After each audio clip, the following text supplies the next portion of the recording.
Alam nyo ba mga boss na yung pusit kalawang na ito ay pwede nating pasarapin? Siyempre unang-una mag-prepare muna tayo ng mantika. Gisa natin yung luya, bawang at yung sibuyas, pampa-aromatics ba mga boss. Ayan, gisa lang po natin ng maigi, palabasin natin ang kanyang aroma.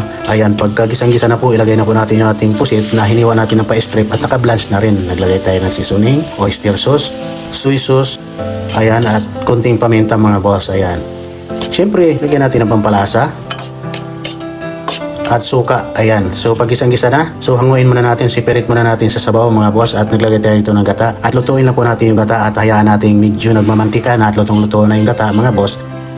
Ilagay na po natin yung pampaanghang naman, gagaya ng siling panigang, siling labuyo. Ayan, at syempre meron tayong red bell pepper mga boss. So pamantikain natin ng konti. Pag medyo nagmamantika na, ibalik na natin rito yung ating pusit na nakahiwa ng pa-strip mga boss. So ayan, meron na po tayong masarap na pusit kalawang na niluto natin sa adobo sa gata mga sir. Ayan, napakadali, napakasimple, napakalambot ng ganitong sistema ng pagkaluto. Ayan. At sa mga nagtatanong nga pala nung ating itak, magandang klase ng kitchen knife, tignan nyo lang po sa yellow basket or sa comment section.